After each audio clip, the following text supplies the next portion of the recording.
The moment a child goes home, they are in a completely different environment. And then we expect them to behave the same or to respond the same way. So I'm like, it's not such a secret. So I'm like, why isn't this known knowledge? Why don't people know this? And just in having conversations with parents, I realized kids today are growing up in a louder, faster, and more overwhelming world than ever before. So the real question becomes, are we teaching children how to stay calm within the world? What happens when we don't? Today's guest is Sara Samawi, early years educator and founder of Wonderroom.ae in Dubai. Through Wonderroom, Sara creates intentional spaces for children and families across the UAE. From calming playrooms and sensory spaces to learning environments designed to support creativity, independence, and emotional well-being. On this episode, we are going to explore on how environments, parenting, nervous systems, mindfulness, and emotional regulation shape the adults that children eventually become. So what happens when the adult in the room is dysregulated? Because it's obviously very common for us parents to just lose it. if you yourself feel dysregulated, you have to understand that and you have to be aware and give yourself a moment because your child is watching you.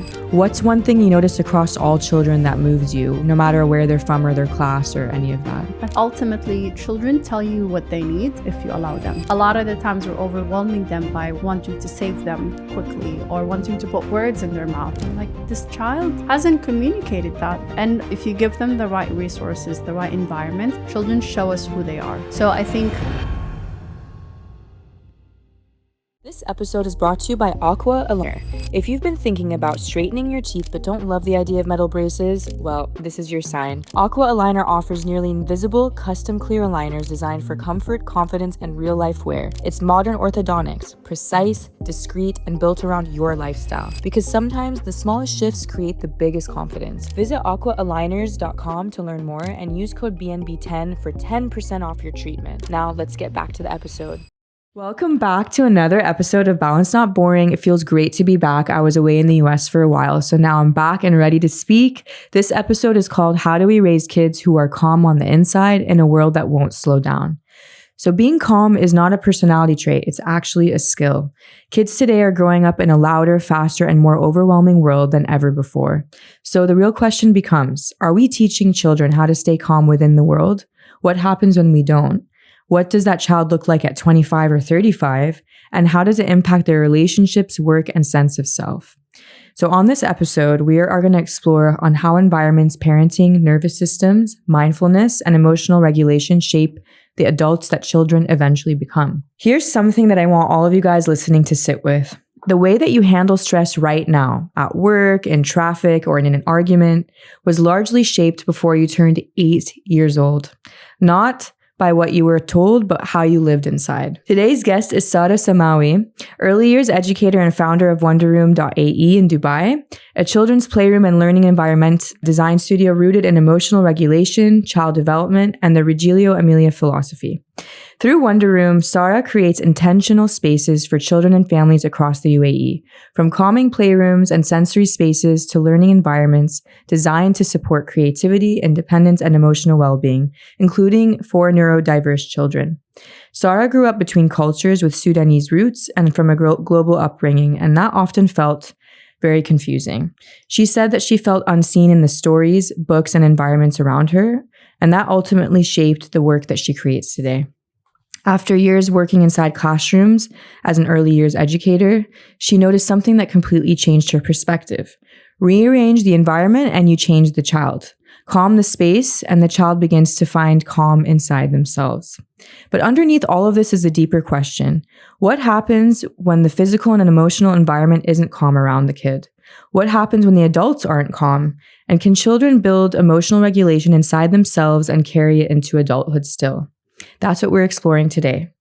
So welcome to the podcast, Sara. thank you so much for the incredible bio. I'm excited to be here. Finally. It's true. It's all true. And we're so happy. We have a lot of fun toys, literally. Lots of props. Yes. Lots of things to show. But exactly. Yeah, thank you for having me. Yeah, this is very, very important. I think nowadays, this is obviously for the parents listening.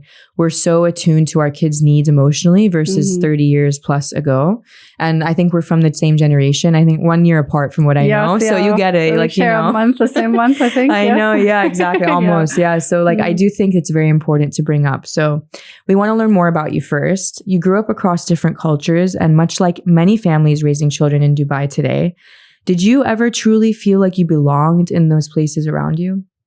It was difficult, honestly. Like you said, I'm from Sudan originally. I was born and raised in Qatar, which is also a very diverse environment. And then I moved to the US between Michigan and between New York. So growing up, I just saw so many different cultures and nationalities and languages, but never really seen someone that looked like me or felt like me. And I didn't realize that until I became an older or like a teenage, that was something I was craving or looking for. And I actually learned more about myself or my childhood through the education program. This idea of needing books to represent who you are or the dolls that look like you. So it really was a learning journey about who I am in my childhood. But I remember wanting to almost be invisible and be behind the scenes. And when a teacher would notice me, I would get really shy. And, even if my parents have guests, like I did not want to come and say hello because it just felt so like visible. But I think a lot of it comes from having that kind of childhood. It's something I reflect on a lot now and obviously try to integrate into the classroom and into my work. But for sure, I think it took a lot of learning about myself now to be able to reflect on that childhood. How did your family try to make you feel at home within the home boundaries? How did they try to make you feel included or seen? Because maybe you've tried to express to them that you felt this way, or did you always keep it to yourself? I think honestly, as a child, I don't think I was aware of it to even try to express it. It's not something that I would mention. It wasn't in my radar or like in my subconscious. But my parents actually, I think, did an incredible job. We traveled a lot. I've had really diverse children, but I noticed myself struggling when I go to Sudan. I felt very different. They're like, oh, you're the westernized girl. And then in Qatar, I'm not Qatari, obviously. Like I come from a different background. And then in the US, I'm not fully American. So I felt like anywhere I went, I couldn't fully identify with the community. But it's not until I moved to Dubai that I'm like, oh my goodness, everyone else here is kind of like me. And learning about third culture kids, and I'm like, oh, there's others that exist. But when I'm a child or when I'm younger, that's not something I think I had the language to even share or express. But I know how it felt in my body actually more. So yeah, your body really tells you signs, and even when you're young, you might feel like you kind of, curl up in a shell, or you're, like you said, you kind of stay in the back of the class, or you want to be quiet. You just don't know where you belong sometimes. And the only way they know how to express it, from just my understanding with kids, is like, they can't verbalize it. Absolutely. So it shows in gestures. Language comes later. I think a lot of it comes in behavior. So for me, my outlet was actually the arts. Like I would spend hours like coloring and painting. Like I did a lot with my hands and activities. And I had a wonderful social life. I had friends. But again, it wasn't until adulthood that I realized I feel uncomfortable with my own people. Like, with the Sudanese community, I felt like I'm not Sudanese enough and I have to like put on this whole like Sudanese persona.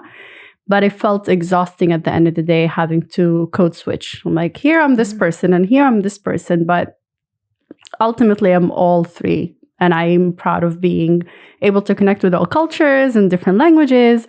I take that as like a thing that I'm proud of now. But again, looking back into childhood, I think I was like, nope, I just want to be like everybody else. I want to belong like, I agree with you 1,000%. I don't know if you watched our last episode, but literally everything you said, code switching and feeling like you don't belong in every group, like you're always slightly different. Yeah. I would visit Syria with my family there every summer. And of course, like I was the whitewashed, like, westernized. Yeah, or they make fun of like a word the that accent, you said, or we eat with our hands. So I'm like, oh my God, the way I'm holding the food isn't right. So you just feel like you can't do anything. There's small nuances, but they matter to you and your identity, especially when you're young. Absolutely. So these kind of, conversations that you would have within yourself when you got older, did you always know, even in those teenage years, that one day you want to be a teacher and help other kids, or no? No, actually, I kind of fell into teaching by accident. It's crazy. It's like spent 10 years, past more than 10 years now, in the education world. But I've always been a biologist, a science nerd. So my background is actually in cell biology. And I did research. I, again, spent time in the lab, me and my pipettes and, doing all my research. I wanted to be a geneticist. So I studied genetic counseling for a while. And that's what led me to New York. So I studied the master's program there. But within that is when I realized my work with kids within hospitals was very similar to what's happening in schools. In the end, you're understanding child development. And I realized working in a hospital was almost like, it's very sad. So I was like, you know what? I need to go into like something with education, because if I felt like I was able to make an impact and it was more positive. And I was invited to spend time at a Reggio school back in New York. And that was the first time that I've seen this idea of play-based learning. And honestly, like that was the day that I've decided that's what I actually want to study.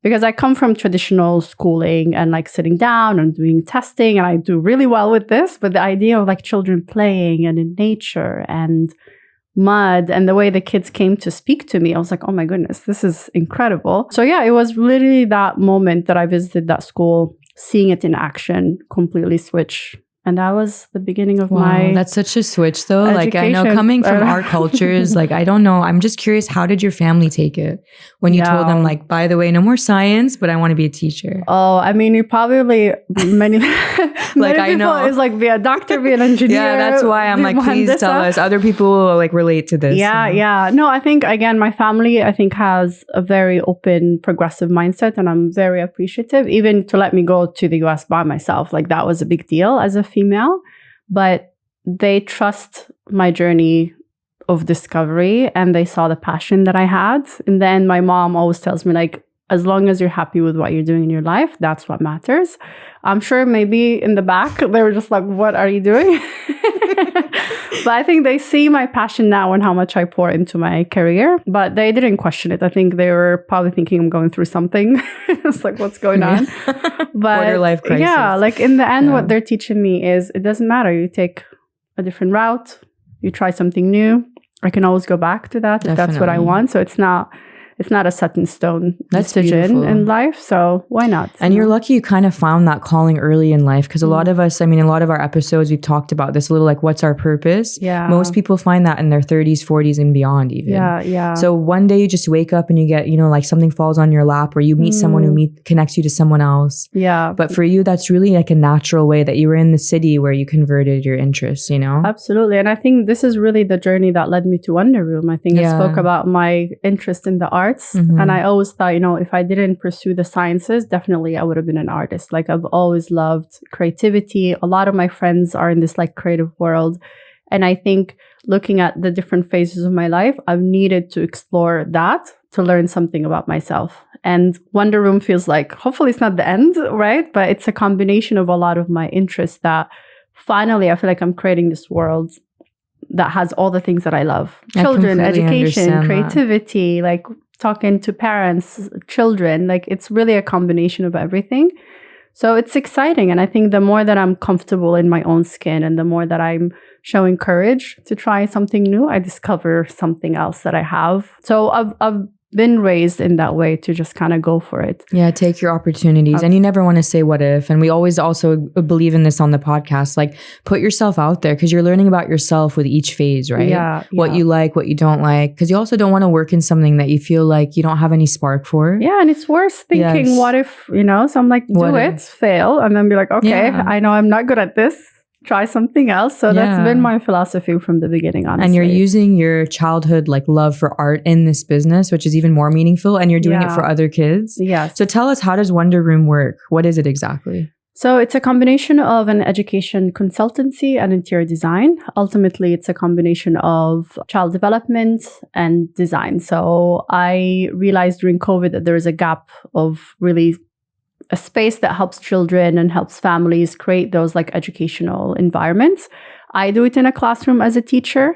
And what I realize is like the moment a child goes home, they are in a completely different environment. And then we expect them to behave the same or to respond the same way. So it started with an interest and it started with noticing a gap, but now it has grown into a consultancy. So I help businesses just kind of look at their spaces and thinking about how to make it more accessible for children with a child development lens. Obviously work with a lot of families. I do B2B, B2C as well. So it's becoming bigger than how it started, but ultimately is creating spaces for children where they're able to connect, to play, to be themselves through an education lens. That's amazing. I mean, I think there is a gap for that. And as a parent, like we had zero idea of, okay, a playroom has toys everywhere, but you don't think about the flow of that, how that affects their development and their independence. So I've spoken with you, obviously, you give given me tips I've already implemented, and I see them pull out the drawers now and play whatever they want when they want. So I wanted that for them. You know, it's like their own Montessori vibe. Like it's incredible. And honestly, for me, realizing that some of the best advice that I've given parents has been simple things. So I'm like, it's not such a secret. So I'm like, why isn't this known knowledge? Why don't people know this? And just in having conversations with parents, I realized just simply switching the height of a shelf or switching the type of a basket can make a huge difference. And really just like continuing to have that conversation and collaborate with families to let them understand how their child sees the space, instead of saying this is how it has to be. And after a month, should I change it? After 2 months? So it has to go back to like, you have to read your child. You have to understand your child's behavior.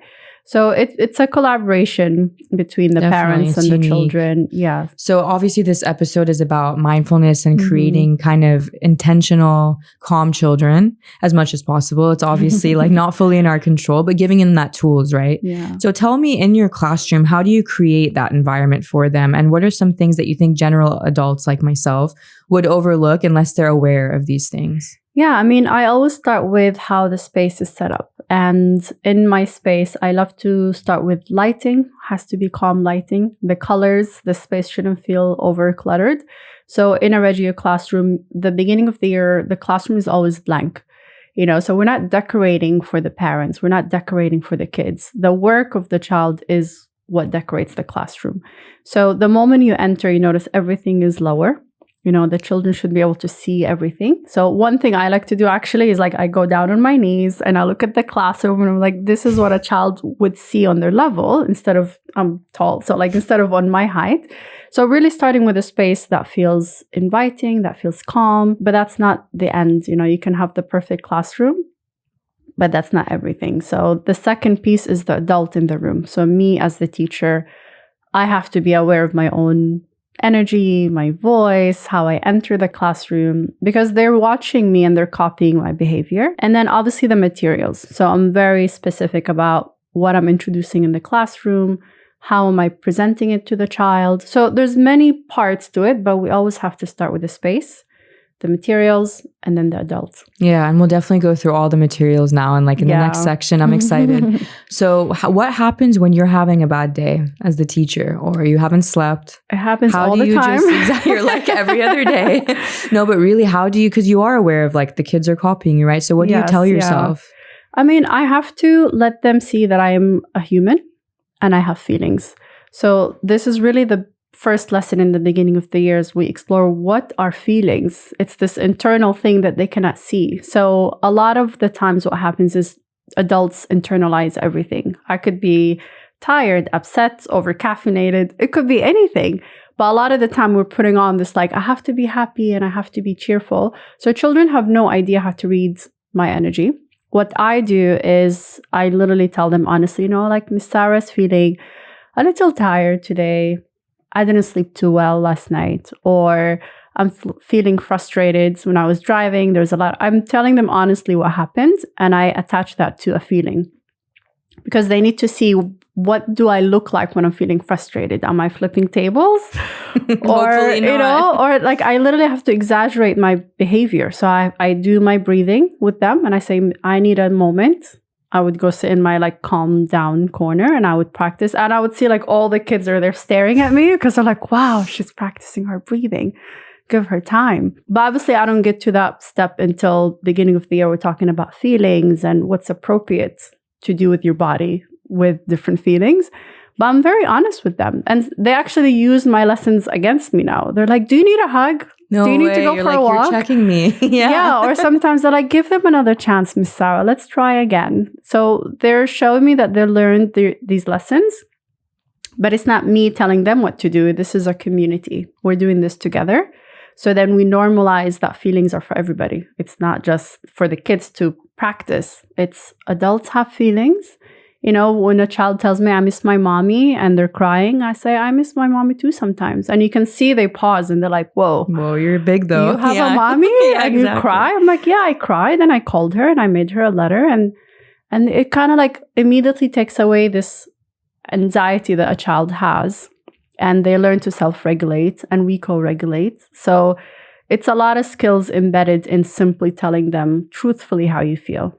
Yeah, see, the skills, unfortunately, in our generation, we weren't taught this. No one taught us this. Our parents, it's not their fault. It wasn't in their kind of DNA to understand breathing and, you know, really looking at your feelings, going to your calm corner. That wasn't their thing. They were like surviving immigrant style. And resilience. Yes. And I think this is where it comes from, being a third culture kid. We come from parents who are absolutely strong, who learn to be resilient, but they learn that from their parents and they learn that. So we're constantly repeating that cycle. And I feel like it's a shift now, though, a little bit, because we're looking inward a little bit more and less autopilot. Let me survive. Because unfortunately, that was their circumstance. Yeah. And now I feel like we have that time to look inwards and like, how can we be a more calm, mindful human? Because we have the time or the space to. We're lucky to. I think we're much more self-aware. A lot of parents want to be involved in their children's lives. They want to practice. They want to set up the environment. They want the resources.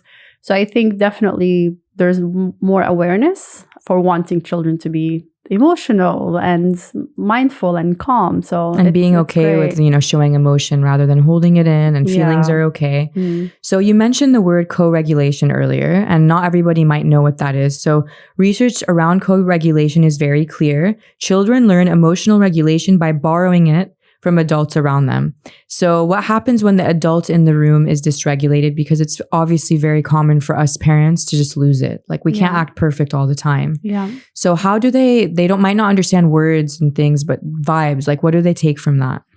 Yeah. So I think it goes back to what you mentioned also in the beginning, is mindfulness is not something a child is born with. It's a skill that has to be practiced. It's a skill that has to be, it's like riding a bike. You try and you try. Sometimes it works. Sometimes you fall and you get up and you do it. You have to have consistency. So I think what I mentioned earlier is like it has to start with the child. So if you yourself feel not regulated or dysregulated, you have to understand that and you have to be aware and give yourself a moment, because your child is watching you. So if I'm upset and I'm screaming, they are learning, if I'm upset, I should scream. Or if I'm upset and, you know, I shut down and I become quiet, or I need to go away somewhere, like the child is learning that that's the behavior associated with that feeling.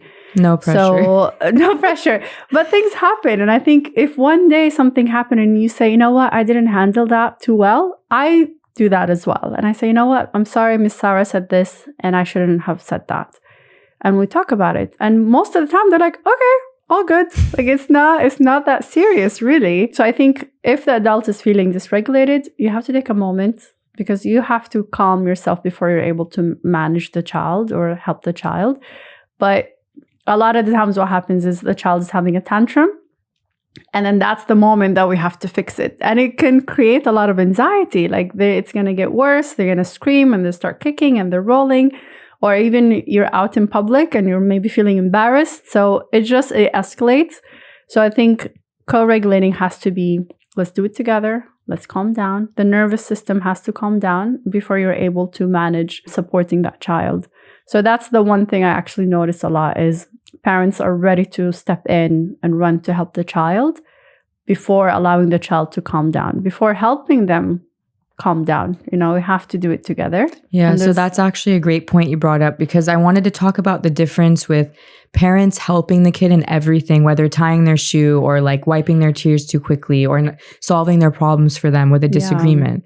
This is helpful, but it actually takes away that opportunity for the child to grow, right? Yeah. So how do you figure out that balance? What should you do? I mean, I think you have to allow the child to make mistakes and to trial and error. Sometimes we think, okay, I've told them to calm down and not calming down. Like what happens? Like we have to try. So which is why you see I have a lot of puppets and a lot of props. Mm-hmm. So a lot of the times when I'm introducing a new lesson or new concept, let's say calming down, breath work, I'm not going to introduce it and then expect them to immediately know what to do with it.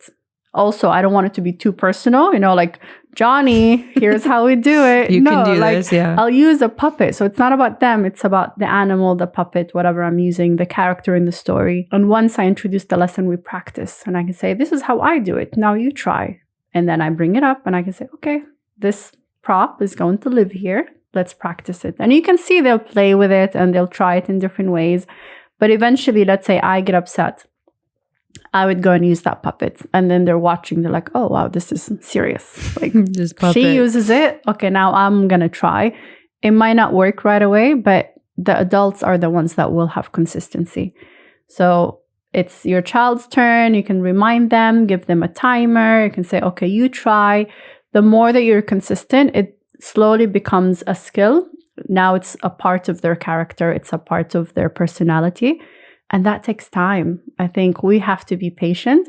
But sometimes the parents says, I bought the mindful cards and I tried it, but then the next day it didn't work. And I'm like, but that's okay. Like it takes weeks, it takes months. So I think be patient, try it together, make it playful, allow them to make mistakes, and then go back to it and revisit and revisit. And eventually they will learn that skill. So 2 really fun things in this segment is, first of all, looking at all these in detail, which we'll do right now. And second is seeing how all these skills, when you learn them as a child, how that can benefit you in your entire life. So how us as adults can actually live and thrive better.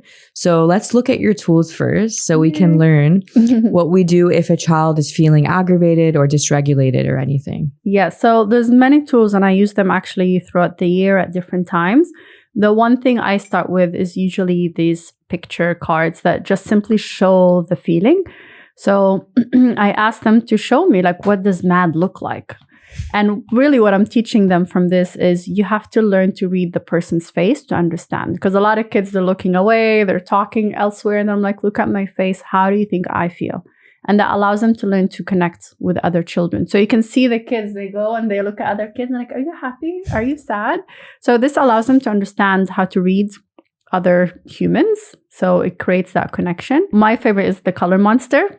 It's so cute. So these were actually like hand crocheted puppets from the story. So the idea is the color monster has mixed up feelings. So it's a sorting game that associate the feelings with the colors. So the kids learn, there's a few more with different colors, but green means calm, yellow is happy, red is angry. So they start to use that language and you can see it in their drawings. Sometimes I say, like, if a child is so overstimulated, I can say, let's draw your feelings. You're giving them a different way to express themselves if they're feeling too anxious. So then they use these colors and they would say, you know what, I put green because mommy hugged me.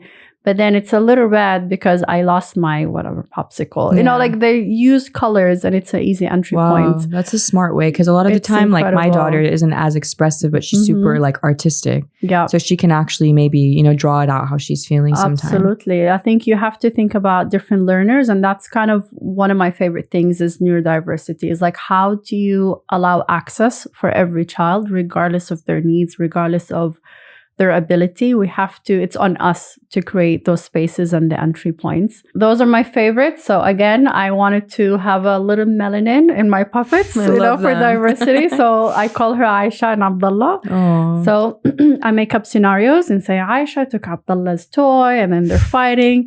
So they think it's a funny game and they come and help them and they literally speak to Aisha. I'm like, Aisha, be kind, or Abdullah, share your toy. So making it playful is the best way to introduce a lesson.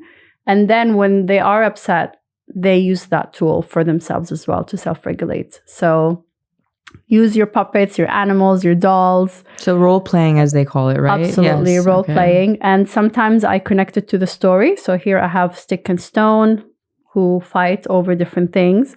So again, it's from a story and the kids actually helped me make these. So that's something you could do at home. Like we found a rock outside, we gave it a face.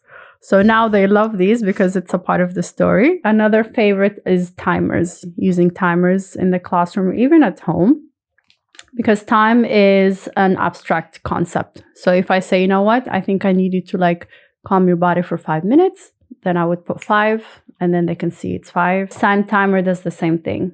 And actually I tell my kids, like, how much time do you think you need? They're like 1 minute, 3 minutes. So they pick the color and then they kind of play with it. It's not, again, not that serious, but then it allows them to know, like, I'm taking this time to calm my body. So there's lots of tools. I think the important thing is to think, okay, I'm not going to just buy a timer and it's going to work. You have to practice it with your child, even as an adult. So like I have to use that tool and not just be like, this is for you. This is so you corner. Pretend like you need a timer for yourself in front of them. Absolutely. Kind of thing. Yeah. So you really have to, everything you do is applicable to them in their world, right? It has to be a part of the family dynamic or the classroom dynamic. So it doesn't feel like those are the rules that I put on the kids. This is the classroom community. So whether it's me, whether it's the other adult in the room or the kids, we all have to use the same tools.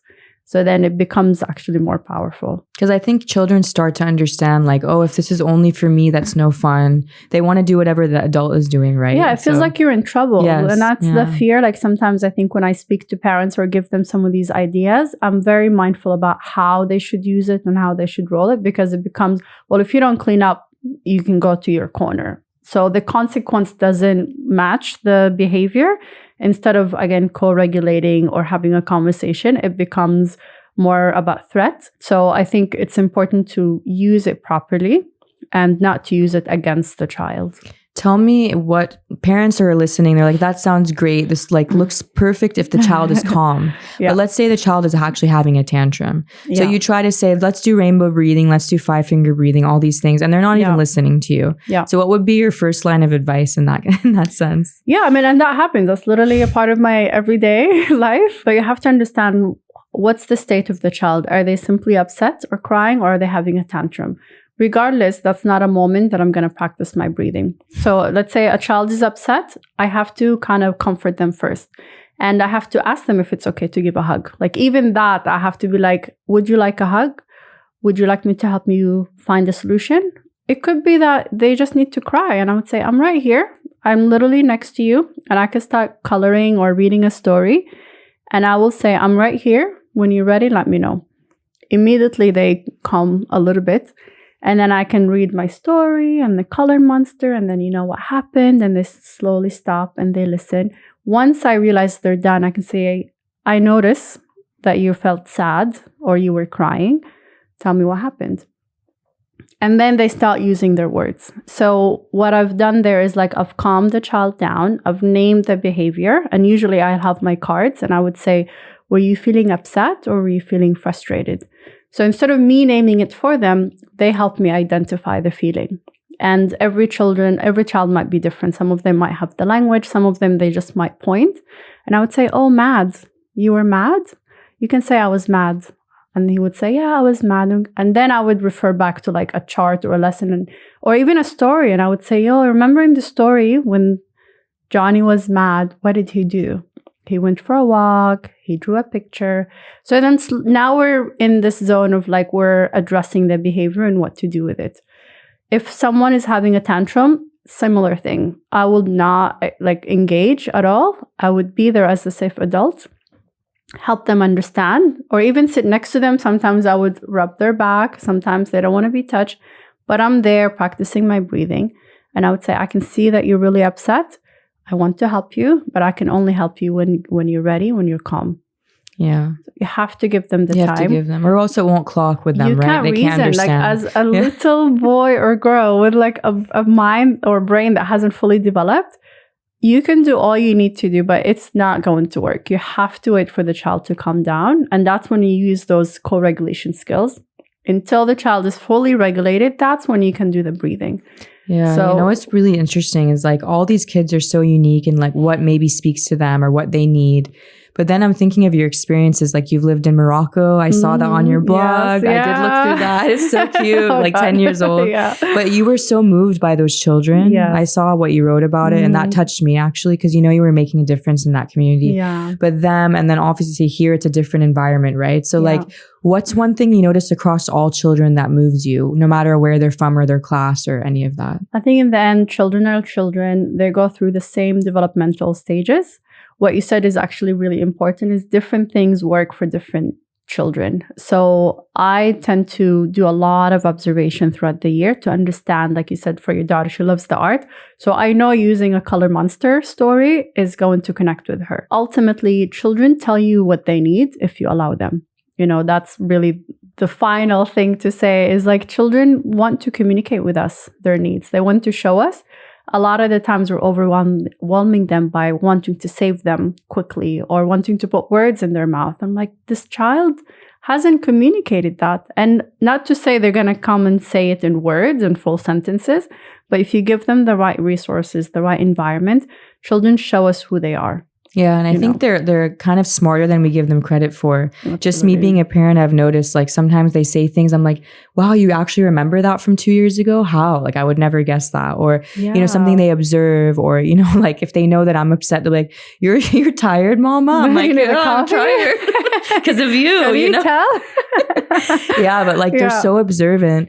And it's actually on that note to transition into the adulthood years, because I feel like being a parent, especially, or being, you know, an educator, you almost have to face your own wounds. Yeah. Because I find like there's an instance for me that I'm a sensitive soul. Okay. So I get reactive quickly. I have to get back to myself. Like I have to intuitively tell myself, you know, no, this is fine. Or just mindfully be like, stop, you know, like they don't mean it this way. It's not personal. My whole life, only child, this whole thing. But basically, I'm noticing my daughter has some of the same traits. And I really feel guilty some days that maybe I taught her some of these things if she saw me. Part of it could be her, part of it could be watching me. So how do other parents who might feel guilt or worry in that way, what should we do about that? I mean, this is a huge thing that always comes up, this idea of what do we do and how every parent wants to do the best for their child. But this is why one of the main pillars in Reggio Emilia is the child, the work of the child, the adult themselves. Because in the end, we're not putting ourselves as like we're the final perfect version of who we are. We have to show that we're actually learning alongside the children. So that's another pillar, is that I'm not the person that holds the answers to everything. So the moment you show that to your child, that you're working on something and dad is working on something and Johnny is working on something and Aisha is working on something. This is actually a huge conversation that we have in the classroom as well, is what are you good at and what are you working on? And kids actually tell you, they're like, oh, I really want to work on drawing butterflies perfectly, but I'm really good at drawing hearts. And I say, yeah, like literally they tell you, they're very aware. But what happens is that goes away slowly as you become an adult. And we think we have to be this perfect version of ourselves. But kids are really okay and comfortable having mistakes, doing anything and taking risk, but we slowly take that away. And I think that becomes a cultural pressure. By going back to what you said, I think the more that you show her that, you know what, this is how I am and this is what I'm working on, then she will show some of that as well from her side. But I think we have to let go of this idea of being perfect. I think it's making mistakes. Thing. Yeah. And like even I do a lot of it as well. It's like, I'm making mistakes. Oh, silly Miss Sara. They think it's funny. And it's just like, let's normalize it and find the humor. And they remind me as well. It's like, Miss Sara, you said not to sit on the table. You know, like when I'm sitting and kind of leaning. They're going to watch like, you, yeah. You said not to sit on the furniture. I'm That's like, you're so right. Thank you for reminding me. Or let's say if I'm doing my morning schedule and I would like flip something and they're like, it's not snack time. I'm like, oh, you're right. My schedule wasn't right. Wow. Like they think it's funny, but it's these little moments that are not a big deal that actually teach them that adults make mistakes. I'm learning. And I actually intentionally, when I'm drawing something with the kids, I intentionally make it silly. And they're like, it kind of doesn't look good with Sara. Literally kids have said that to me. And I'm like, yeah, I'm doing my best. The worst is when I try hard and they still say that to me because I'm horrible at art. It kind of doesn't look nice. No, actually the other day we're drawing self-portraits and, you know, I have short hair. I'm like coloring in and like, it kind of doesn't look pretty with Sara. I'm like, thank you. It's like, that's your norm. That's your stereotypical norm. Yeah. Yeah. But I think just let's find the humor in everything and relax about perfection and wanting our kids to be perfect, because it's not what you say, it's how you do things. It's how you carry it in your body. And you can tell the kids that come from homes that have a lot of expectations, they're very timid. They're not playing. They're washing their hands. They're very perfect. It's like at a 4-year-old, you should be messy and running and jumping and playing. So that would be my advice, is like just communicate with your child. Show them who you are. Show them that you're not perfect. And immediately they will feel relaxed. I think that's beautiful. I mean, unfortunately, our generation, maybe we grew up not having parents. Let's say if there was an issue, the repair factor was not really there. Yeah. You know, like it just, again, in their mindset, they're like, let's move on. The kid learned their lesson. We don't talk about it. Yeah. We don't talk about it anymore. And like, I love my parents and they taught me perseverance, hard work. Like they were really, really like strong in everything. And they were on top of it, you know? But the one thing that I feel like we are learning now is, again, like, okay, we make a mistake. we can tell the kid, we can admit to our child that we made a mistake. Yeah. And that was not a thing a long time ago. My parents' apology is like lunch is ready. Yeah. Or, like that's cultural, I think. Molokhia is on the table. That's like, okay, fine. I love it. So like, again, I totally relate. And I think doing this work and living in Dubai or in a place that has many like third culture kids and families and different backgrounds and cultures, like you said, it's time for us to just go back to basics and just love on our children and let them be kids and really preserve their childhood. I think we're asking them to do too much. That's actually one of my rapid fire questions for you. I need you to answer this for me. Okay. So basically, we are seeing a lot of after school activities being like trendy, like the more you have them in, it's like, wow, my kid is so active, so involved. But isn't that always a good thing? Absolutely not. Okay. I think we have to relax. We have to give them time to be bored. Boredom is a good thing. That's when your child is able to be creative, to think about what can I do with this stick? What can I do with this rock? So yes, have activities and interests. If a child is into it, support that. But I think let them spend time alone. Let them be bored.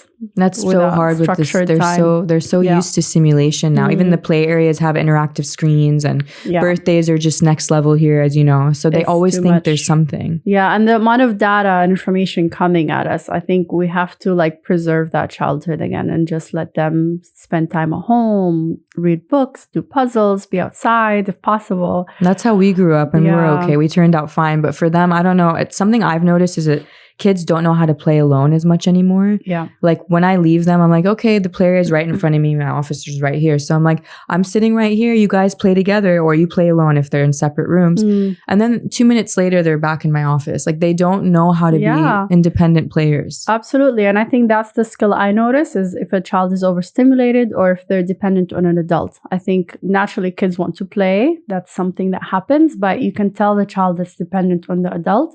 So allowing them time, it takes time, a couple of weeks, let's say, but allowing them to just be there without having too many toys or structures or an adult that's constantly guiding them, they will slowly pick up that skill again. Yeah, I'll try it and let you know. Like I've tried. I think it depends on personality too. Like my daughter was better at that when she was really young versus my son is like, nope, always someone needs to be with me. Mommy. So needy. I love it. Secretly, I love it. But anyways, so I wanted to know if you saw a child look calm and you think they're just chilling, they're fine, but actually, do you think that there's a hidden layer there? Could they be actually dysregulated inside? Absolutely. I think it's not always what's visible. Sometimes it's their behavior. So I call them the quiet ones in the back. Those are the ones that I actually focus on because they look like they're not causing a scene. They're very quiet. They're not crying. But to me, that's actually more concerning. So understanding their patterns, it's not a one day off. Like that could happen, but if it's multiple days, if something is off, if they're not eating, that could be like their system fully shutting down. And to me, that would probably be more concerning because a child would show in their body what they're doing, but if you're not, that means they're really like they've got into a low that's space. So sad to see. Yeah, because so kids should have that light, right? And that like obviously not the whole day, but they're children, so there's this energy. And I think even noticing when a child is getting sick, usually you can see they're just in the corner, and I'm like something is going on. They're not themselves. Call the nurse, call the parent. Yeah. And literally the second day they develop a fever. The second day they get sick. Like you see that shift of behavior. If a child is naturally quiet, that's who they are. But if you see that shift, definitely that would be concerning. Okay, that's really good to know. Is emotional resilience actually a good thing, or can that be confused with kind of ignoring your emotions altogether? I think we celebrate resilience, but it's really causing a lot of stress on children. We want them to be resilient, but the reality is it's okay to make mistakes. It's okay to just try different things. If we're constantly asking them to be resilient, we're really not allowing them to be their imperfect self. So I think that's a skill that they learn. So let's say I really love art and I can say, you know what, I love how hard you worked on it. Instead of giving them so many opportunities and so many chances and allowing them to try everything, that's really causing a lot of pressure. So I think resilience comes from a child choosing their own interest and then showing them that you try, but also celebrating and understanding failures is an important lesson. I think nowadays I notice so many kids that have a full meltdown because they lost a game, So I think resilience could be okay, but we have to still normalize making mistakes, losing, just not being the best at everything all the time. Because it's not realistic even as an adult, right? Like they need to learn those foundational things. Yeah. On that note, if schools and centers and any kind of institution that has children around, if they really prioritize this foundation of looking inward and practicing, you know, emotional intelligence and things, I know some schools are incorporating that into their programs. Where would you think most adults would be? Like if we really learned those tools when we were young, how would we be different as a generation today? I mean, seeing what's happening now, I think that would just immediately, inshallah, I think it would create a world that is calm and unified. And I think our parents' generation maybe just, I feel like everyone got along a lot better and they learned how to communicate a lot better and how to problem solve, how to fix problems, how to be creative. I think these are all the skills that we would hope our children to learn. Kindness is a huge thing.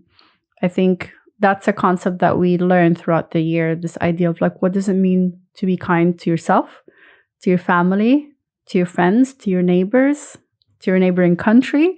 So I think there's just the simple concept of kindness would make a huge difference. I really hope programs like put this in the core curriculum because these are life skills. I always say soft skills. Yeah. They're almost more important to me at these young years than just learning phonics because at one point, all these kids are going to learn phonics. We're all going to learn how to read and write. Exactly. Absolutely. So that's really, I think at the end of the day, like us in this generation trying to relearn and reparent some of those things, we know them, but we didn't practice them as long as we should have, you know? Yes. So that I think is this whole episode is to show everyone that try to emphasize if you are a parent, focus on these tools, look online for progressive ways to do like learn, you know, co-regulation, teach co-regulation. But at the same time, we need to focus on ourselves as the parents. You have to pour into yourself as well. That's self-love is incredible. And I think regardless of these tools, even if these tools don't exist, going back to, you know what, I made hummus and I have a little extra and I'm going to give it to my neighbor.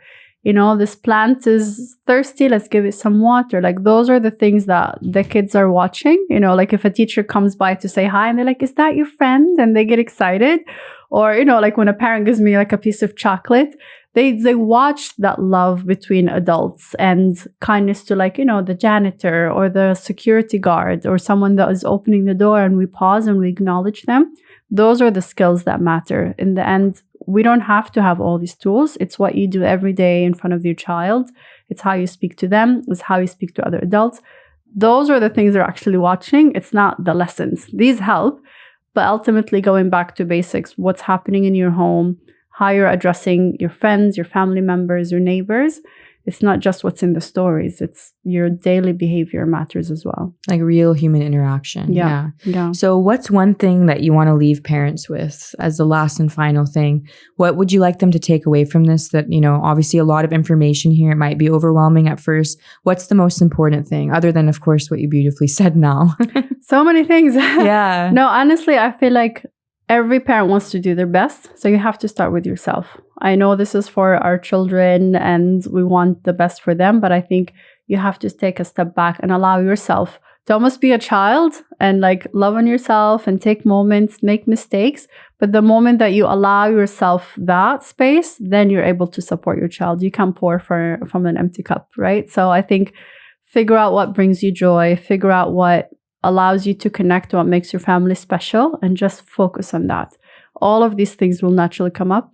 So that would be my last. That's beautiful. Just thank you. Kindness. And I do believe that not only emotional environment is important, but the physical environment. So obviously I would love for people to be able to have access to what you do. It's so nice.